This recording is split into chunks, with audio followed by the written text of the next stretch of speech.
मित्रहो, शुक्रवारी मातोश्री या उद्धव ठाकरे यांच्या निवासस्थानी कोकणातले राजन तेली आणि सोलापुरातल्या दीपक आबा साळुंखे यांच्या हाती भगवा दिला गेला आणि त्यावेळेला उद्धव ठाकरे असं म्हणाले की दीपक आबा तुमच्या हाती भगवा दिलेला आहे, मशाल दिलेली आहे, गद्दारांना गाडा.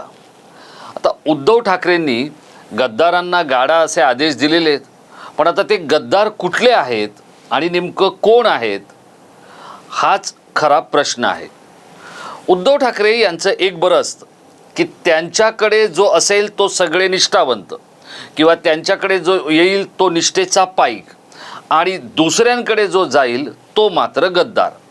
आता हाच न्याय उद्धव ठाकरे अनेकांना लावून आपल्या पक्षात घेत आहेत. आता ही मंडळी कोण आहेत? या मंडळींना उद्धव ठाकरेंनी गद्दारांना गाडा असं म्हटलेलं आहे. नेमकं जो मतदार राजा आहे तो खरंच गद्दारांना गाडणार आहे आणि जर त्याने तसं गद्दारांना गाडलं तर उद्धव ठाकरे अडचणीत येणार आहेत की एकनाथ शिंदे अडचणीत येणार आहेत हा देखील एक प्रश्न आहे.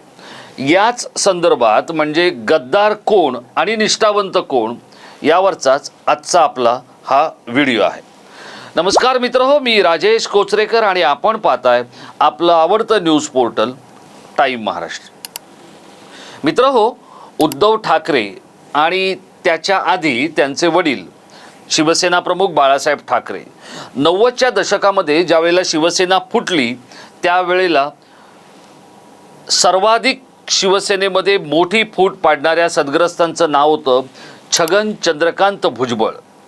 भुजबळांनी शिवसेना फोडली आणि त्यानंतर बाळासाहेबांनी त्यांना गद्दार, लखोबा लोखंडे अशा उपाध्यांनी त्यांची निर्वसना करायला सुरुवात केली. शिवसैनिकांनी सुद्धा शिवसेना प्रमुखांच्या आशीर्वादाने आणि आदेशाने भुजबळांचा पिच्छा पुरवला. त्यानंतर काळाच्या ओघात शिवसेना बदलली. तेच भुजबळ मातोश्रीमध्ये जाऊन मातोश्रीच्या डायनिंग टेबलवर उद्धव ठाकरेंच्या बाजूला बसून जेवणावळी करू लागले आणि मग आत्ता जी शिवसेना आहे ती शिवसेना दोन शक्ल झालेली आहेत. म्हणजे एक आहे एकनाथ शिंदे यांची आणि दुसरी आहे उद्धव ठाकरे यांची. बघा, आपण उद्धव ठाकरेंच्या विरोधातही नाही आहे आणि एकनाथ शिंदेंच्या बाजूनेही नाही आहे, पण एकनाथ शिंदे यांच्याकडे जी मंडळी गेलेली आहेत ती गद्दारच आहेत आणि उद्धव ठाकरेंकडे जी राहिलेली आहे ती निष्ठावंतच आहेत. हा जो काही जावई शोध लावण्यात आलेला आहे तो मला काही कळलेला नाही. आता शुक्रवारी राजन तेली जे नारायण राणेंबरोबर गेले होते त्यांना मातोश्रीत घेतलं गेलं, त्यांच्या हाती शिवबंधन दिलं गेलं आणि आता त्यांच्या हाती मशालही दिली जाईल.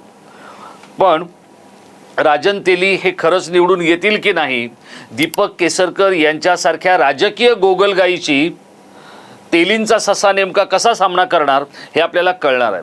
पण उद्धव ठाकरे यांची जी ही भूमिका आहे या भूमिकेला जोडूनच आता बघा, निष्ठा किंवा शिवसेनेशी एकनिष्ठ राहणं, शिवसैनिक म्हणून जगणं हे जे काही आहे ते आपण पाहतो की जी जुनी मुंबई आहे म्हणजे परळ, लालबाग, वरळी, दादर, शिवडी, भायखळा या परिसरातल्या शिवसैनिकांना आपण शिवसैनिक असल्याचा एक वेगळा कैफ असतो आणि साहजिकच आहे त्यातल्या अनेक पिढ्यांनी शिवसेना प्रमुखांबरोबर काम केलेलं आहे, त्यानंतर उद्धव ठाकरेंबरोबर काम केलेलं आहे. पण मग असं असताना उद्धव ठाकरे आणि त्यांचे वडील शिवसेना प्रमुख बाळासाहेब ठाकरे हे जरी सत्तेत असो किंवा नसो, महाराष्ट्राच्या मुख्यमंत्रीपदी कोणीही असलं तरी त्याला मातोश्रीच्या शुभेच्छा आणि मातोश्रीशी सल्लामसलत करून पुढे जाणं हे अपरिहार्य ठरतंय. महाराष्ट्राच्या इतिहासातला पहिला मुख्यमंत्री म्हणजे एकनाथ संभाजी शिंदे हा असा आहे की ज्याने मातोश्रीच्या मालकांशी आपला संपर्क आणि संबंध ठेवलेला नाही आहे. आता संपर्क आहे, त्या संपर्कासाठी अनेक मध्यस्थी आहेत जे मातोश्रीमध्ये उठबस करतात, उद्धव ठाकरेंच्या गाडीत बसतात, असे अनेक लोक आहेत आणि ते कदाचित त्यांच्याकडून समाधान होत असेल म्हणून थेट ठाकरे त्यांच्याशी बोलत नसतील. पण हा जो शिवसैनिक नावाचा जो प्रवर्ग आहे ना त्याचा मला कमालीचा अभिमान आहे, कारण या प्रवर्गाला काहीच मिळालेलं नसतं आणि तरीही तो निष्ठेने राहत असतो. शिवसेना प्रमुखांचा आदेश आणि शिवसेना प्रमुखांचं कुटुंब हेच त्याचं विश्व असतं. पण त्याच वेळेला एखादा प्रकाश फातर्पेकरांसारखा आमदार की जो आधी शिवसेनेत असतो, मग भाजपमध्ये जातो, मग पुन्हा शिवसेनेत येतो आणि 10 वर्ष आमदार राहतो, त्यांची मुलगी नगरसेविका राहते आणि तिथे असलेल्या शाखा प्रमुखाशी, कारण शाखा प्रमुख हा शिवसेनेचा आजही कणा आहे.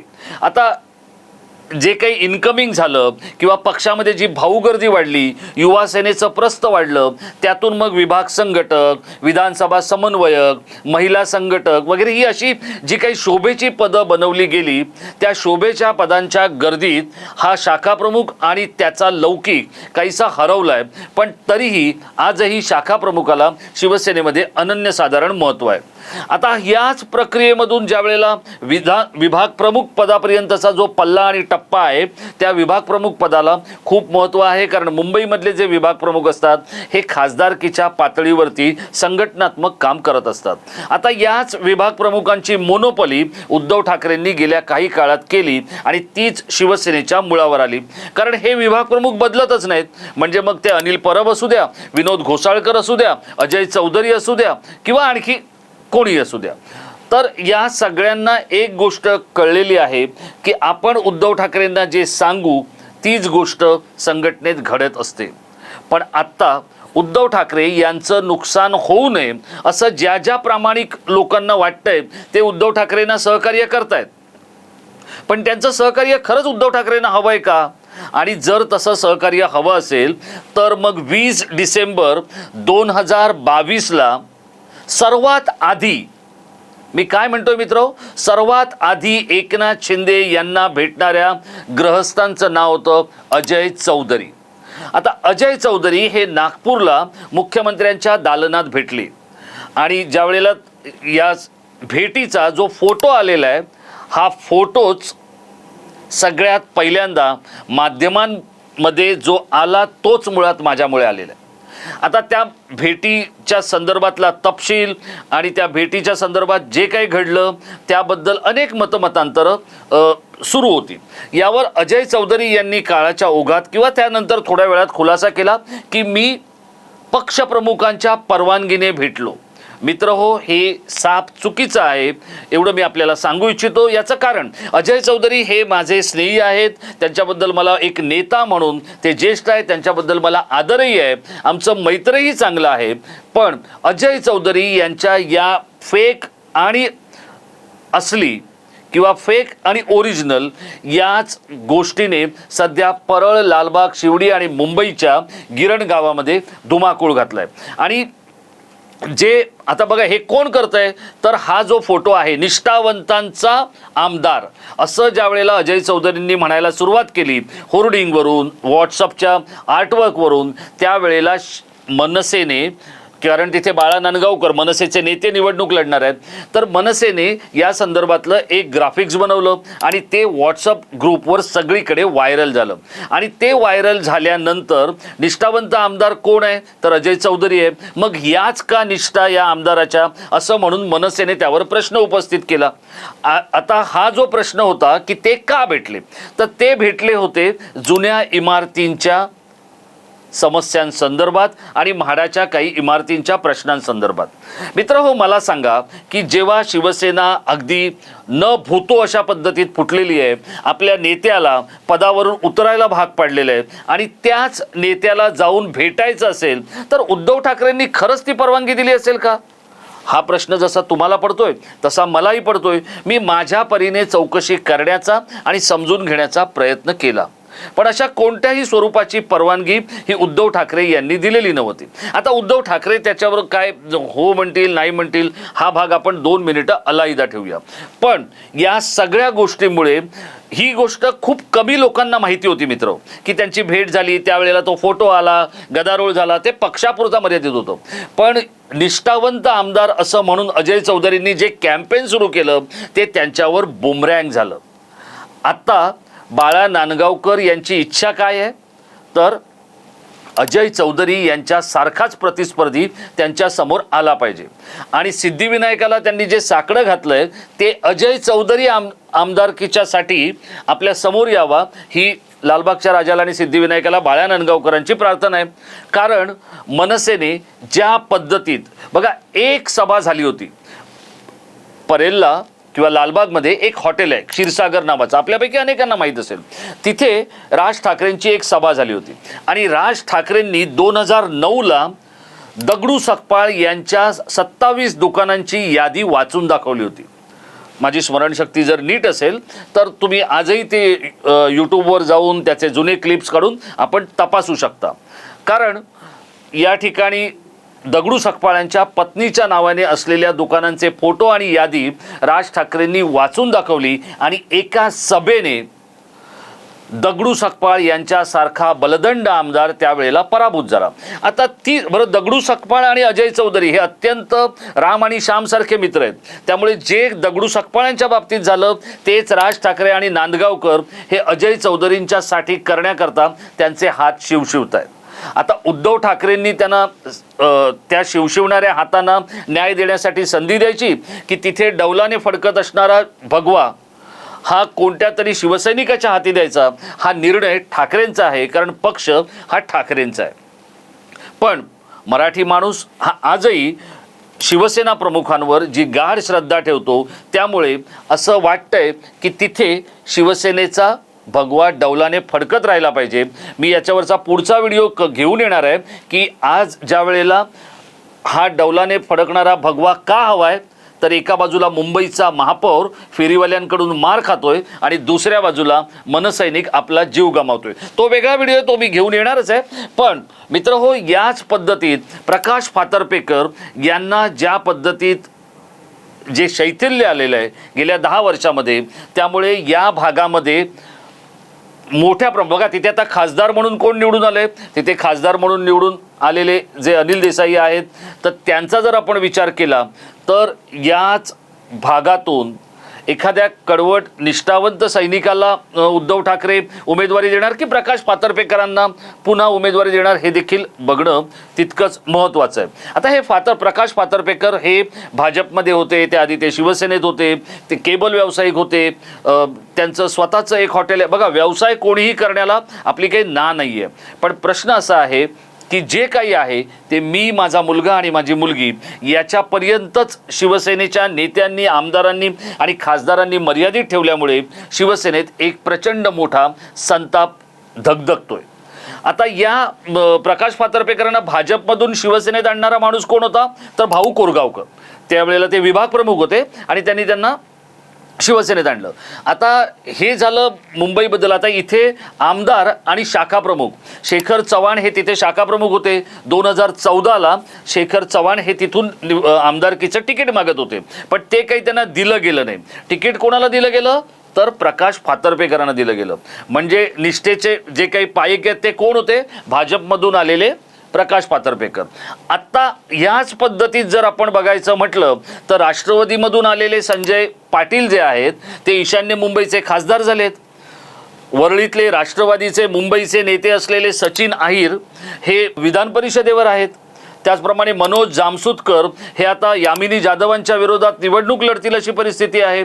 उदय सामंत राष्ट्रवादीत होते, काँग्रेसची पार्श्वभूमी होती त्यांना, ते शिवसेनेत आले, त्यांना मंत्रिपदासहित सगळं मिळालं, ते पुन्हा शिंदेंबरोबर गेले. अगदी तीच गोष्ट जर आपण पाहिली तर सुषमा अंधारे ज्या शिवसेना प्रमुखांवर एकेरीमध्ये भाषणामध्ये बोलत होत्या, त्या आता शिवसेनेच्या रणरागिणी झालेल्या आहेत. मग ही अशी जी काही जंत्री आहे या नेत्यांची, या नेत्यांना शिवसैनिकांनी निष्ठावंत म्हणायचं की उद्धव ठाकरेंनी त्यांना निष्ठेचं लेबल लावायचं? आता काल ज्यांच्या हाती मशाल दिलेली आहे ते दीपक आबा साळुंखे जे आहेत सोलापूरचे, सांगोल्याला त्यांना आता उमेदवारी दिली जाणार आहे. पण यांना विधान परिषद कोणी दिली? शरद पवारांनी. जेव्हा राष्ट्रवादीचे 2 काटे तुटले तेव्हा ते गेले कोणाबरोबर? अजितदादांबरोबर. आणि मी अत्यंत जबाबदारीने आणि विश्वासाने आपल्याला सांगतोय मित्रहो, त्यांना इथून शिंदेंच्या गटाकडून तिकीट हवं होतं. कारण ही जागा शिंदेंची आहे, तिथे शहाजी बापू पाटील हे आमदार आहेत. शिंदेनी अगदी स्पष्ट नकार दिला. कारण काय झाडी काय डोंगर करत जे स्वतःच्या भोवती एक जे ग्लॅमर शहाजी बापूने तयार केलेलं आहे ते जर ग्लॅमर पाहिलं तर शहाजी बापू पाटील यांचं तिकीट कापणं हे काही एकनाथ शिंदेंना शक्य नव्हतं आणि ते अनैतिकही झालं असतं आणि त्यामुळे त्यांनी त्यांना नाही सांगितलं. मग अजितदादांकडे असलेले दीपक आबा साळुंखे हे थेट मातोश्रीवर पोचले आणि तिथून त्यांनी मशाल हाती घेतली आणि ते आता शहाजी बापू पाटलांच्या विरोधात उभे राहणार आहेत. आता मला सांगा, ज्यांना विधान परिषद जर शरद पवारांनी दिली आणि ते अजितदादांकडे गेले तर ते खरंच निष्ठावंत आहेत का? मित्रहो, ह्या सगळ्या गोष्टी आपल्याला सांगण्याचं कारण काय की आत्ता या सगळ्या 5-6 प्रमुख पक्षांमध्ये कुठल्याही पक्षाच्या निष्ठावंत कार्यकर्त्याला या नेत्यांच्या नोंदी किंमत राहिलेली नाही आणि शिवसेनेचं जे मोहोळ आहे तेच मुळात शिवसैनिक किंवा कार्यकर्ते असं आहे.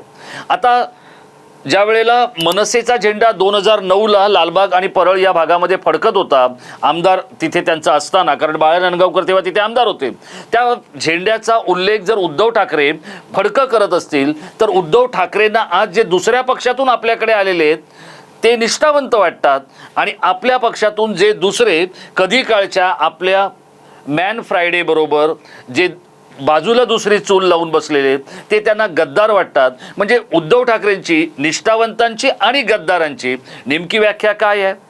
आता या सगळ्यामध्ये आघाडीवर कोण असतं तर संजय राऊत. संजय राऊतांनी सांगितलं की गद्दारांच्या छाताडावर वगैरे वगैरे काय नाचा वगैरे, ते जे काय त्यांची रोखठोकी भाषा आहे सामनाची त्याप्रमाणे ते सांगतात आणि खरं तर त्यांना लाजताही येतं, कारण काल ते तिथे लाजले मातोश्रीच्या इथे.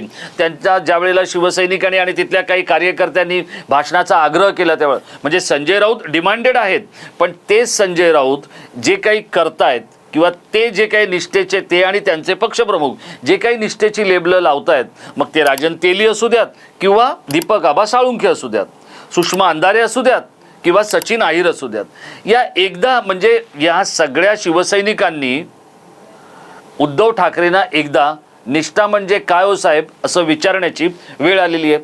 कारण हेच उद्धव ठाकरे, मग ते पत्रकार असू द्या, पोलीस कर्मचारी असू द्या किंवा इतर कोणीही असू द्या, त्यांना आपल्याकडून दुसऱ्यांकडे जाणाऱ्या लोकांबद्दल सतत संशय, अस्थिरता, अशांतता ही त्यांच्या डोक्यात असते. पण दुसरे लोक त्यांच्याकडे आले तर ते त्यांना चालतं आणि ते काहीतरी उदात्त हेतूने येत आहेत आणि उद्धव ठाकरेंकडून जाणारी माणसं ही फक्त गद्दारी करत जात आहेत. हा जो काही उद्धव ठाकरेंचा फिलॉसॉफीचा भाग आहे हा जगातल्या कुठल्या पुस्तकात आहे तेच आता शोधत बसायला हवं. आपल्याला काय वाटतं जेव्हा निष्ठावंत शिवसैनिक घाम गाळतो, गेली 40-50 वर्ष शिवसैनिकांच्या 2-2, 3-3 पिढ्या काम करतात, त्यावेळेला शैथिल्य आलेले आणि तरीही मतदारसंघाला नकोसे झालेले आमदार हे उद्धव ठाकरे शिवसैनिकांच्या माथी का मारत असावेत? हे आमदार असं काय म्हणजे जगातलं असं काय वेगळं करतायत की या आमदारांना उद्धव ठाकरेंना सोडावंसं वाटत नाहीये?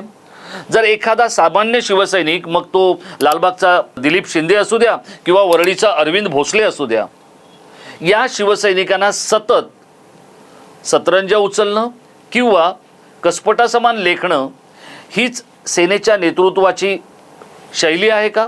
आपलं काय मत असेल ते आपण आमच्या इनबॉक्समध्ये व्यक्त करा. मित्रहो, हा व्हिडिओ करताना ना उद्धव ठाकरेंना आपल्याला कमी लेखायचं आहे ना शिंदेंना आपल्याला सुपर हिरो करायचं आहे. पण मित्रहो, ज्या वेळेला आपण ग्राउंड रिएलिटी समजून घेण्याचा प्रयत्न करतोय त्यावेळेला पुन्हा पुन्हा गावभर फिरून आलेल्या लोकांना निवडणुकीची तिकीटं दिली जातात. मग ती मंडळी कधी राणेंबरोबर गेली, मग ती जिथे संजय राऊत राहतात त्यांच्या अगदी दरवाजातही राणेंबरोबर जाऊन आलेल्या लोकांनाही नगरसेविका बनवलं गेलं, वेगवेगळी महत्त्वाची पदं आणि गोष्टी दिल्या गेल्या. मग हेच मातोश्रीला अभिप्रेत आहे का असा संतप्त सवाल कडवट शिवसैनिकांच्या मनात आल्याशिवाय राहत नाही. मित्रहो, याबद्दल आपलं काय मत आहे आपण आम्हाला आमच्या कॉमेंट बॉक्समध्ये व्यक्त करून कळवा. आपण व्यक्त केलेल्या मतांवर पुढचा व्हिडिओ आपण घेऊन येणार आहोत. धन्यवाद.